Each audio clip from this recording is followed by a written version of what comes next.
সকাল হতেই সেলাই মেশিনের একটানা শব্দে জেগে ওঠে ঘরটা। টেবিলের ওপর লাল কাপড়, পাশে সুই সুতা, গলায় ঝুলছে মাপজোকের ফিতা। চোখ নিচু করে দ্রুত হাতে কাজ করছেন শান্তনা রানী রায়। এই কাজ দিয়েই শুরু হয় তার প্রতিদিনের সকাল। এই ছন্দ তার কাছে নতুন নয়, প্রায় 2 দশক ধরে এভাবেই চলছে জীবন। কিন্তু শুরুটা ছিল কঠিন। 1992 সালে দিনমজুর স্বামীর সংসারে অভাব ছিল নিত্যসঙ্গী। কোনো মতে দিন পার করা, পরের দিনের চিন্তা, এই দুশ্চিন্তায় কেটেছে দীর্ঘ সময়। 8ম শ্রেণী পাস শান্তনা বুঝেছিলেন শুধু কষ্ট সহ্য করলে জীবনে আসবে না পরিবর্তন। তাই নিজেই বেছে নেন বদলানোর পথ। জন্মের পর থেকে আমরা দেখতেছি অনেক পুরাতন দোকান, এবং আমাদের বড়বাড়ি বাজারের একটাই শুধু নারী উদ্যোক্তার দোকান।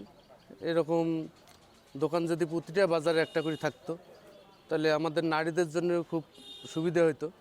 কারণ নারীরা তো পুরুষ দোকানে যায় তো সায়া ব্লাউজ এগুলো কাটতে পারে না।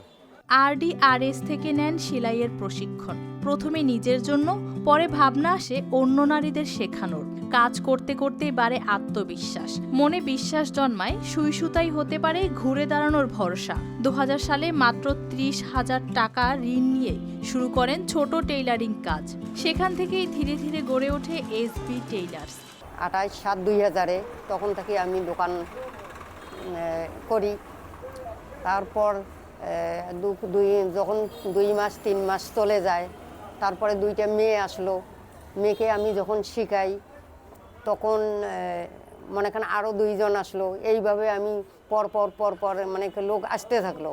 তখন আমি বললাম যে নারীরা যখন শিখতে চায় আমি শিখাবো, আমি আরও অন্যকে সুযোগ দিব ভালো হওয়ার জন্য, সেও যেন করি খাইতে পারে বা আমার মতো উদ্যোক্তা নিয়ে কাজ করতে পারে। লালমনিরহাটের বড়বাড়ি বাজারে এই দোকান এখন শুধু কাজের জায়গা নয়, অনেক নারীর আশ্রয়। 28-30 বছরের অভিজ্ঞতা। মোটামুটি 200-250-300 প্রশিক্ষণার্থী বলতে কি এইরকম ওই যে মেয়েরা বা বিবাহিত মেয়েরা এদেরকে শিক্ষা দেয়। টাকিটুকি যে নিজের ব্যক্তিগত প্রয়োজনে যে খরচ টরচগুলো লাগে এটা এই ব্যবসার উপর দিয়ে তারাও মানে দিতে পারে, তাদেরকে অন্যর কাছে হাত পাততে হয় না। এখানে সেলাই শিখেছেন প্রায় 200 নারী। কেউ সংসারের খরচে হাত লাগাচ্ছেন, কেউ সাহস পাচ্ছেন নিজের পায়ে দাঁড়ানোর।